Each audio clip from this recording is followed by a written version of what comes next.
Joining us now, San Diego State offensive coordinator Jeff Horton on San Diego State Aztecs Media Day. Jeff, how are you, sir?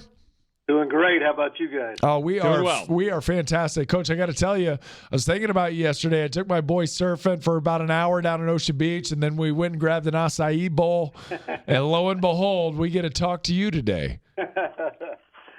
Hey, those acai bowls now are only Fridays only now for the rest of the camp and into the season. Oh, that's what you said it now. It's Friday only. You and your wife go out, acai bowls, and by the way, you've gotten better at saying it too.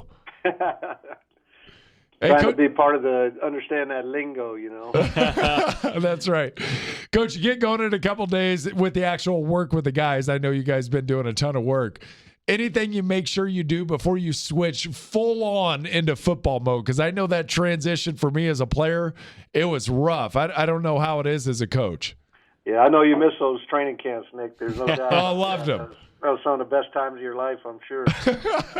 It's easy on them now, though. You know, times have changed. There's no more two-a-day practices, and you got to give them like 3 hours after the last practice before you meet again and different things. But you know, all the kids have been here all summer. They've been working hard. We train 5 days a week, and these last couple of days they worked out yesterday and today, and then we give them tomorrow, and then they come in Thursday afternoon. But I think, you know, their mindset, they're ready to go. They're excited about it. They've had a great summer of conditioning and working out and really being player-led workouts out on the field, and we're excited about the opportunity to get rolling again.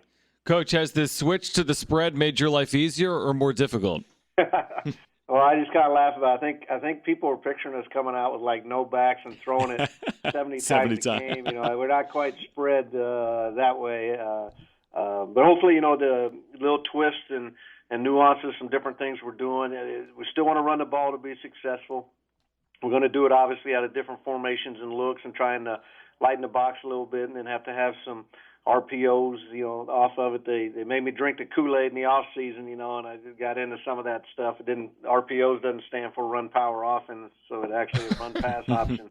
So it's but the kids are excited about it. You know, that's what they grew up running nowadays and doing, and the quarterback's always in the gun. So I thought in the spring we did some good things. You know, we still have a long way to go. The kids worked on it all summer, did a great job of taking another step, and then here into fall camp, obviously, we'll have to amp it up even more. But, Coach, I remember last year during the season, this isn't really an offense that you're unfamiliar with by any means. I mean, yeah, you haven't been running it necessarily for the last several years, but you do have familiarity spreading it out a little bit more with maybe a little bit of RPOs as kind of a learning curve.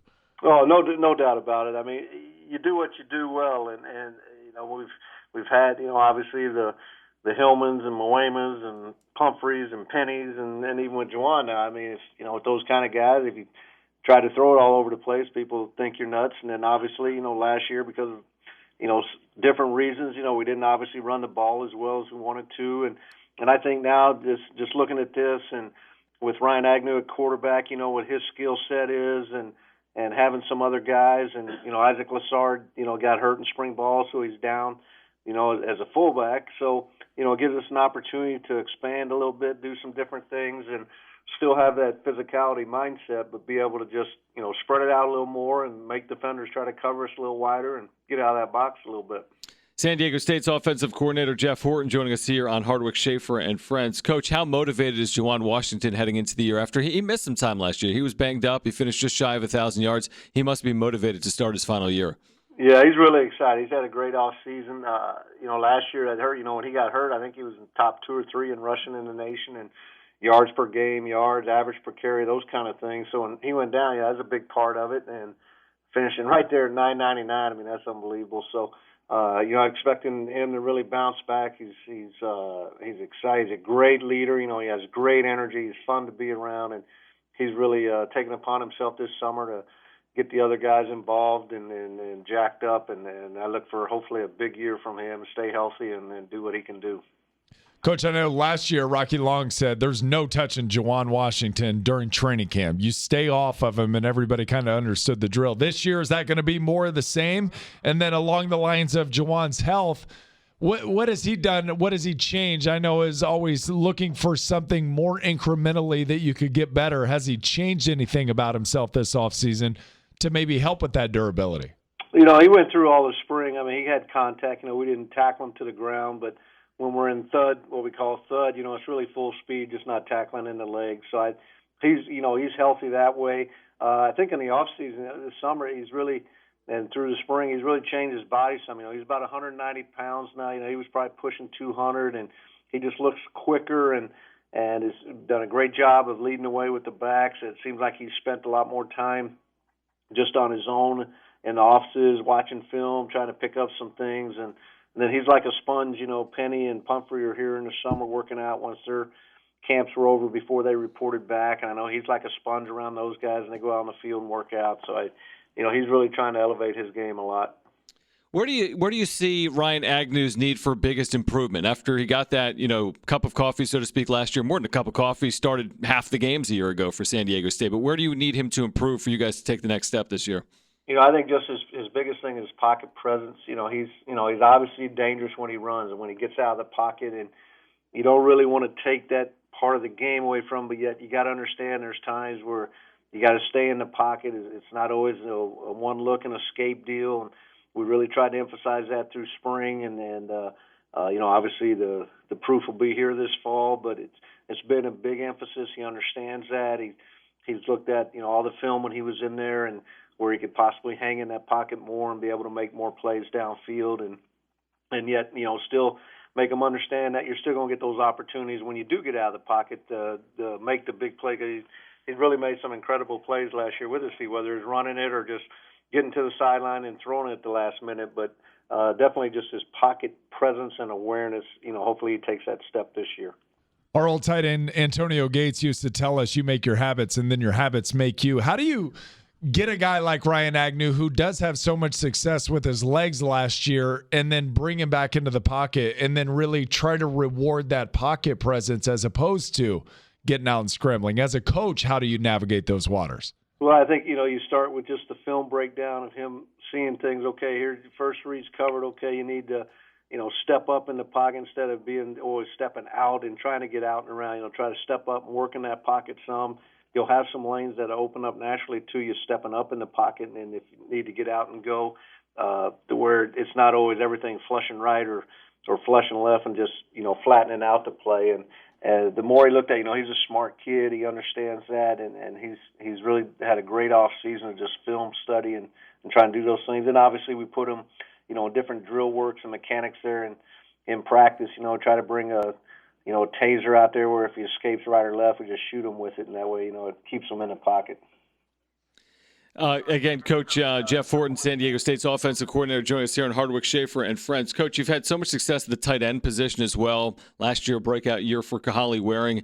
What are your expectations for Parker Houston, specifically in the passing game here in 2019?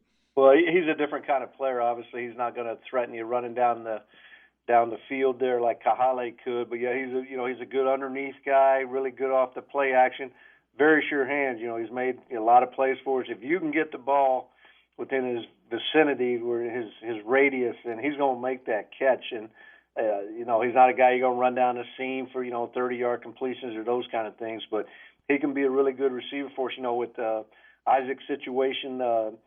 Being injured, he'll play some at the fullback spot too, depending on the groupings that we're in, and then obviously line up at tight end, and we use him a variety of different ways. The things he brings, the toughness, his attitude. He's like our hockey goon. He's a leader in fights, and just being, ticking the other guys off, blocking through the whistle, which he loves. He's going to keep going, and those kind of things. And he's really a great leader for us. But I look for him to have a really solid year for us.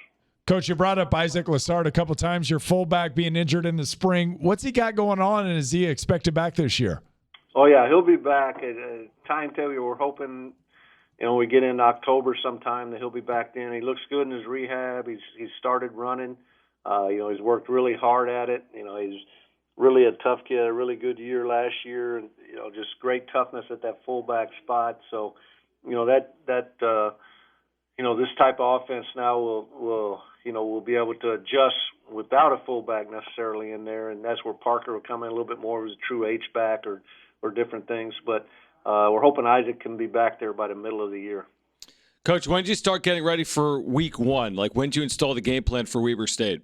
in the summertime here before we had our vacation, we broke down the first 3 games. We got preliminary scouting reports on them, preliminary game plans. Nothing etched in stone, but kind of the things we want to look at for the first 3 opponents. Obviously, Weber being the first one, we did a little more with that. We'll go through the first couple of weeks of practice here in fall camp, just really focusing on ourselves and going against our defense. And then the last 2 weeks, then we'll crank up the game plan, just start practicing against Weber State stuff. Coach, I don't know if it's fair to call it fall camp anymore. The way you present it, where it's changed so much, you got to call it summer camp.